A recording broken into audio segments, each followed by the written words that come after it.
Thank you. Welcome. Um, my presentation is, and I'll refer to this paper so that I don't have to turn around and look at the board. So my presentation is building on health and resilience, improving food security and reducing NCD through urban agriculture in Honiara. This is a proposal that we have put together, and it's hopefully we can have some collaborative partners here to support us in this urban agriculture approach. So we'll be discussing how urban agriculture can help address food security and the growing issues of non-communicable diseases, NCD, in our city in Honiara. Next, please. So what is the question? What is the concern here? Okay, urbanization and health challenges in Honiara. Honiara is experiencing a rapid urbanization. According to the 2000 data from 2019, the growth in urbanization is about 5.6. There's an increase of about 57,033 people in Honiara city alone, which led to the shift in greater reliance on imported food, processed foods, and as a result, cases of NCDs such as diabetes, hypertension, and obesity rising. According to the figures of recent figures in 2025, they look at the results of 2018 to 2022. Heart disease cases surged by 11%, with more affected men than women. I don't know why men are more affected than women, but that is the statistics, and don't ask me why. Food security is becoming a major challenge due to economic instability and disruptions to supply chains. The urban agriculture has a potential solution by promoting access to fresh nutrients and food sources. Okay, thank you.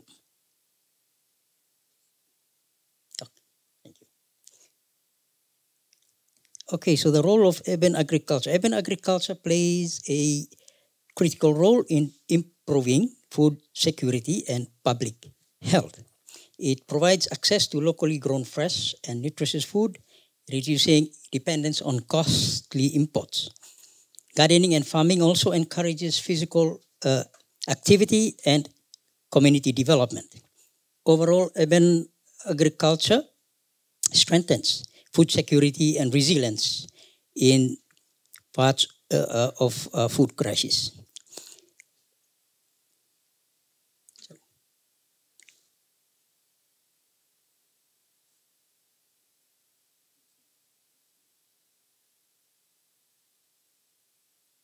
Okay, so we go to the strategy. I think I'll leave it to you. Thank you. That's better. So, okay, strategy number one. What's your approach? Community-based home gardening and vertical farming. So one of the effective strategies is encouraging households and community gardening, and vertical gardening or container gardening, as we sometimes refer to the methods, sort of maximizes the spaces in urban settings. To support the initiatives, we propose to distribute starter kits with seeds, compost, and simple irrigation tools. Schools, churches, and community groups can play a major role in scaling this approval. Strategy number two, establish urban food hubs. Urban food hubs can serve as key locations for accessing food produce, and strengthening farmers' markets will help connect local farmers with the consumer. Partnership with institutions like schools, hospitals, workplace can ensure fresh food is accessible and available to most of our people. Strategy number three is to promote climate resilient crops.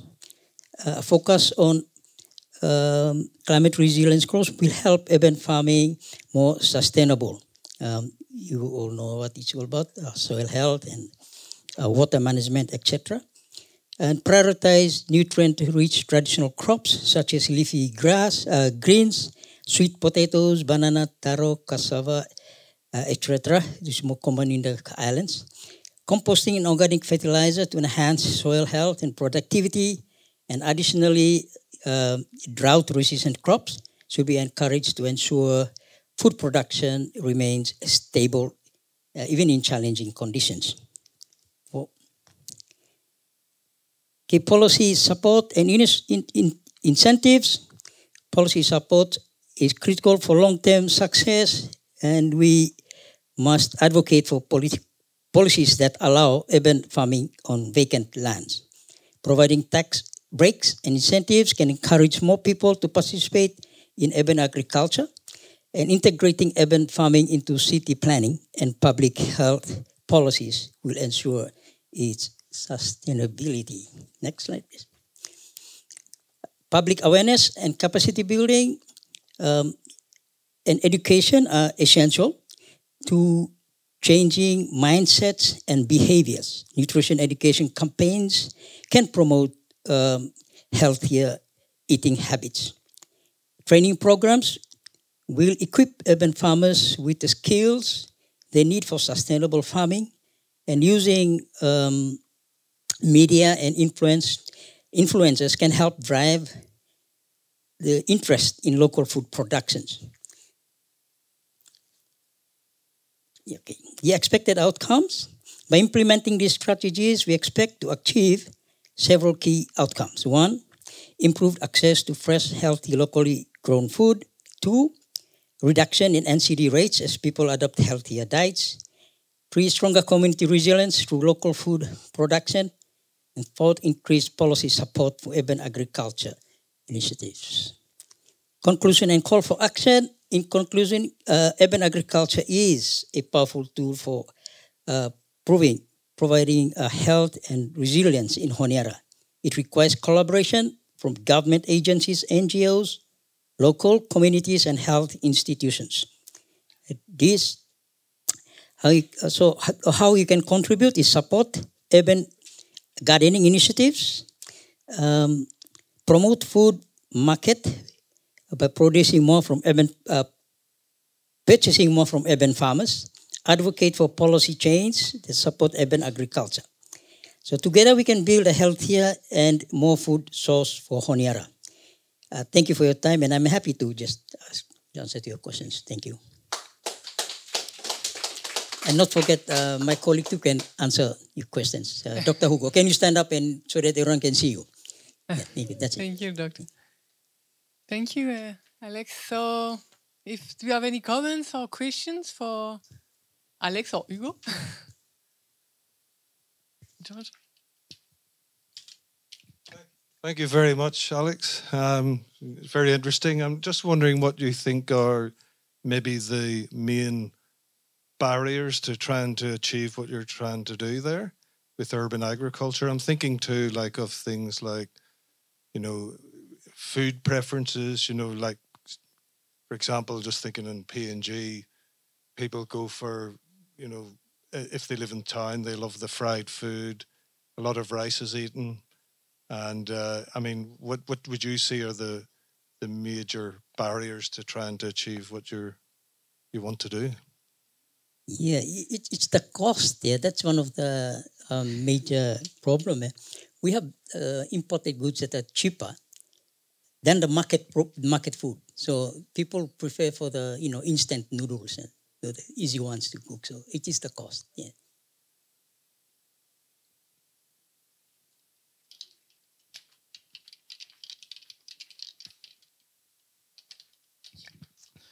Thank you, Alex, for that presentation.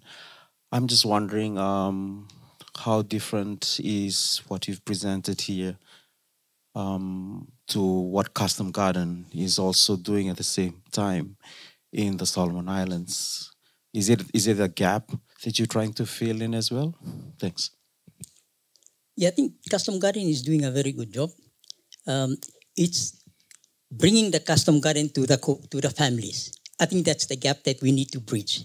Custom Garden has all these seedlings. They did also a networking, but the urban families. They're the ones who are supposed to, be more beneficial from this custom garden.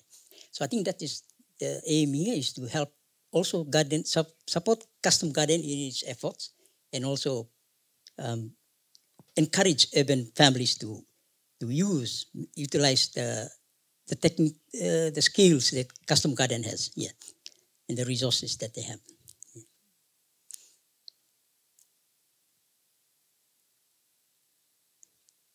Another, yeah. And because you were very respectful of the time, we will have time also to debate. Thank you very much, Alex. This is not a sales pitch, or maybe it is. In relation to your presentation, I guess everybody who looks at agriculture, any activity, whether it's commercial or subsistence, I think it could also be tested using human behavioral ecology. I mean, what is your currency? What are you trying to maximize? What are you trying to minimize? You're talking about costs. You want to keep the costs low, right? And you still want to maximize. There's always something about maximizing in the short term. So I encourage everybody, and again, I do apologize if it comes across as a sales pitch. I do encourage everybody who looks at, within FALA, if you have a student, if you are personally interested in looking at what I looked at as a PhD student way back, and see whether those predictions can be, testing the predictions, to see if those predictions are correct. So again, costs is a currency. Anything can be used as a currency. Are you maximizing it? If not, yeah. One big exception to all that would be, of course, food or anything produced for ceremonial, of course, that's a different kind of realm. So again, thank you, Alex. I mean, it just kindled something or rekindled something in my mind. Thank you. Thank you for that comment. Yeah. Just to add on to that one, in human behavior, when it was COVID, everybody was making garden. After the COVID, nobody busy to work on the garden. So that's one thing that we need to, yeah. Alex, I have a very specific question. You were talking about the introduction of drought-resistant crops, yes? And how did you choose these crops, and what was the process for this? Yeah, well, there are some crops that perform well under certain conditions, and they are just sort of readily available ones. So when situations like that arise, they're the ones that are ready, that people can use. So it's kind of a selection that people take these crops that are just available for them. And, so those are the resistant. Is that the crop resistance ones? Yes. That you got? Yeah. So they like cassava and banana. They're very they're good even in drought conditions. They grow very well. Yeah. And they were identified with farmers or with technical actors, or with who?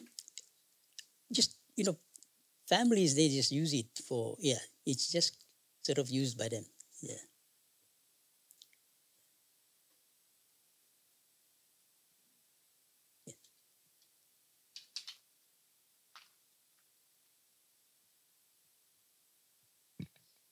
Thank you, Alex. I'm interested in the statistics of the NCD statistics that you.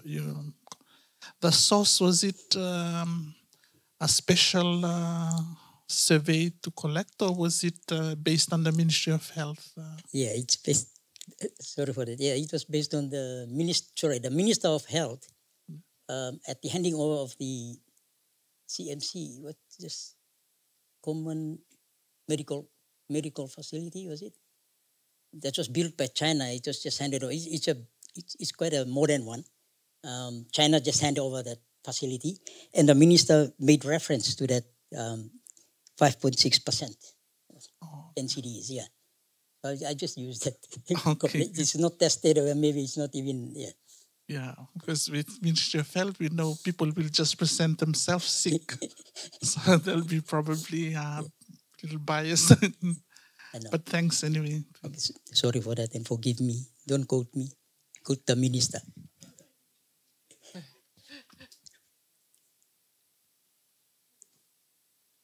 So thank you, Alex. We have, yeah. Please clap. If you want to stay here or to contribute to the debate, we have 10-15 minutes more. So if you have more questions and comments about the three presentations, they are very welcome now. It was very interesting to have three very different presentations from agriculture issues, fisheries, and what's transport and migration. So, do you have some other questions for the other precedent presentators?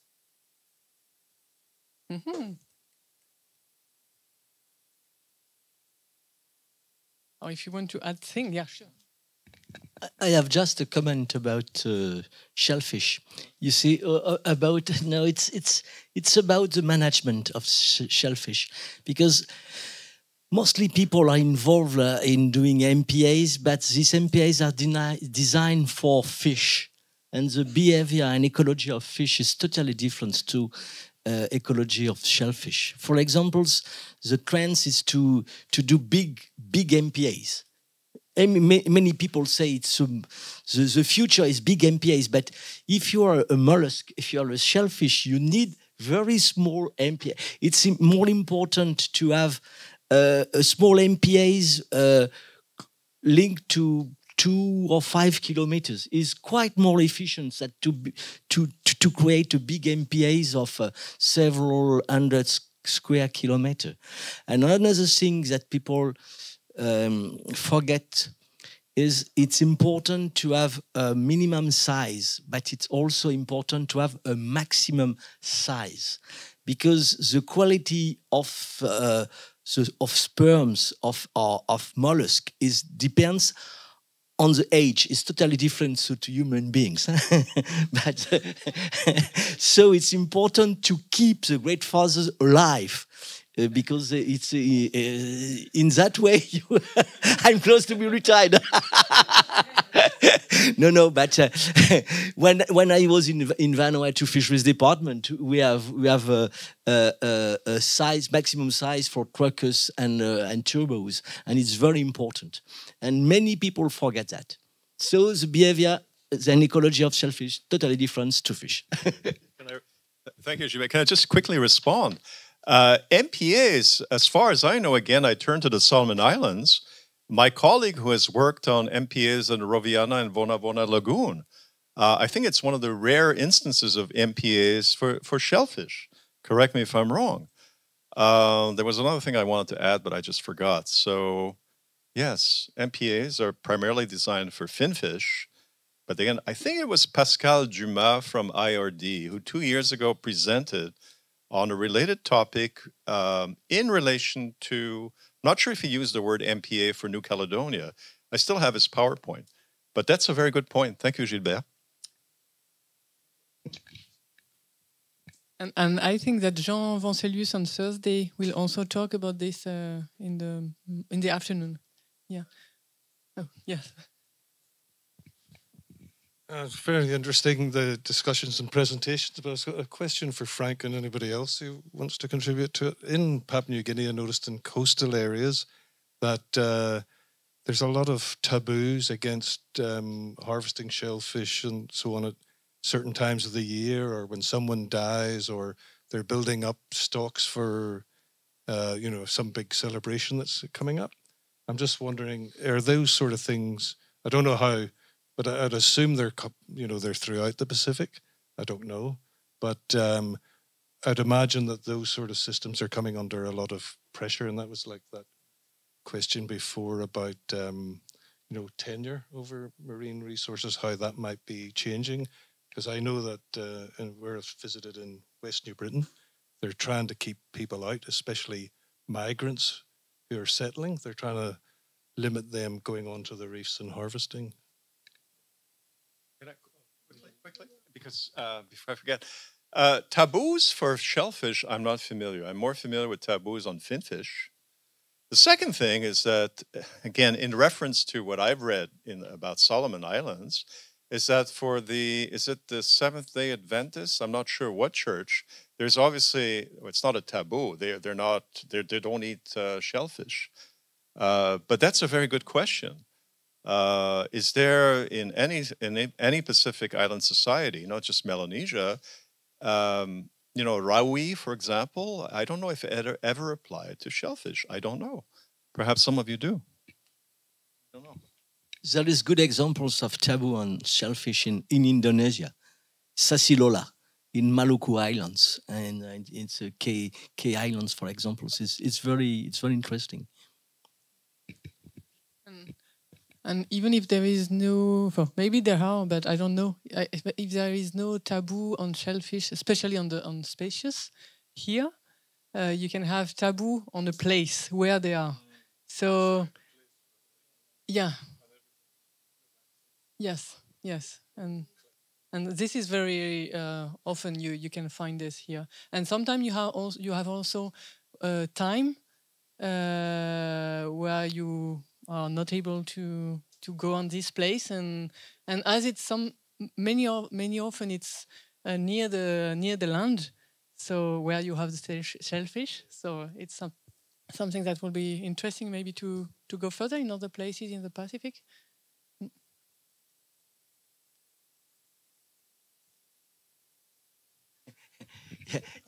Yes, to come back to Sasilola, an interesting thing is that it's taboo, but it's not for traditional purposes. It's supposed to be traditional taboo, but the purpose was to maximize the cost value of this crocus fish, shellfish, for sell them. So this was practiced since lots of time. So it became sort of traditional things. But the first origin, it's commercialization, because you see, crocus trades. It's a very long time trade in Pacific Islands, since most than 1 century. And so in Indonesia, it's this case, and it's the Netherlands colonial power who discussed with the traditional authorities of Maluku to organize this Silola. And maybe, I don't know if you know the... sorry. Yes, please, go on. Okay.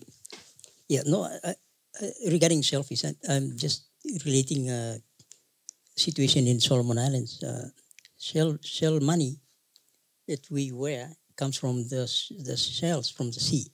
And because of the traditional value and the currency used by that shell, there's no control over the harvesting of that shell.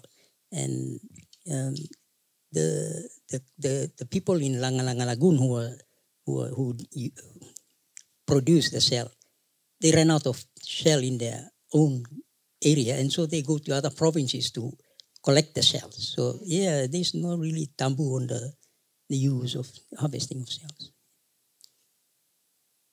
So linked to your presentation on the mobilities of... Yeah. If we have, I need 1 minute or two, but I go very quickly in my presentations about ecological intensifications, and I think it's very important. I take the examples of seagrass beds. I show slides with an examples in Haiti, US. Imagine you have a seagrass beds. Okay, you have a productivity on seagrass beds, but if you decide to put an artificial reef on seagrass bed, you will destroy the seagrass bed. So logically, it's not a good thing. But what will happen? Imagine you create an artificial reef of 3 meters high. You will attract small fish, and you will have a reef ecosystems in a place where previously you have only seagrass beds. And with the feces and urines of fish living on this artificial reef, you will increase the biomass of seagrass beds. So at the end, when you measure the biomass of seagrass beds, this biomass is higher. With this artificial reef, we destroy several hundred meters of seagrass beds.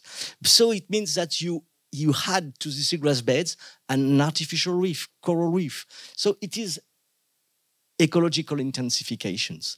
And when you are in a shortage of food, and if you need to ask to your environment to be very effective, you need to think to be this type of intensifications. But it is also the logic, the traditional logic of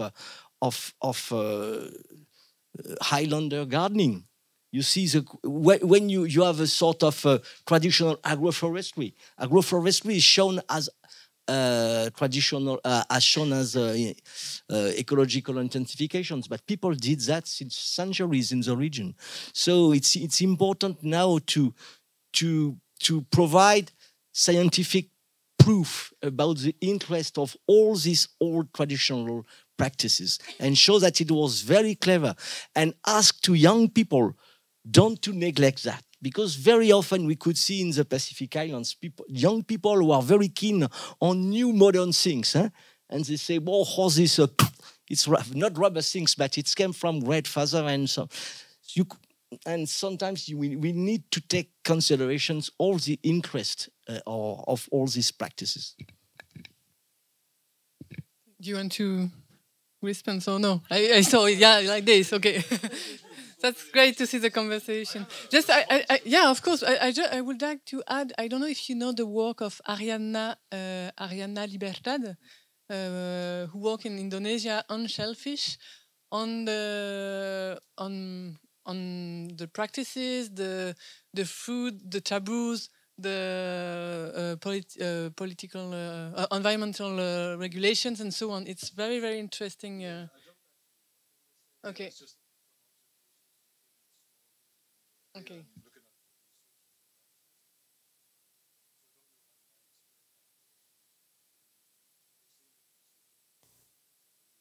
Mm. And I think that Jean Vancelius on Thursday will talk about the evolution also of the concept of taboo and of rawi and how it is now, because this is an old word and it is reused now, but it's not exactly the same as before. And that's something very, very important to have in mind. And I'm an anthropologist, and I am working on the knowledge and the practices and the norms of people and how they interact with the institutional ones. And that's very interesting to conceive and to describe how this process is going on now.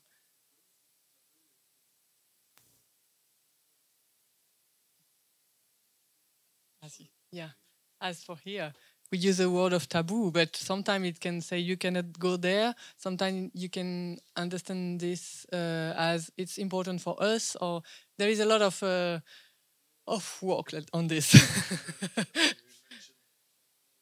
Yeah, exactly. Yeah, and this is also a French word, an English word who come here and is reused. Also to co-create or to frotti-frotta, as you say, to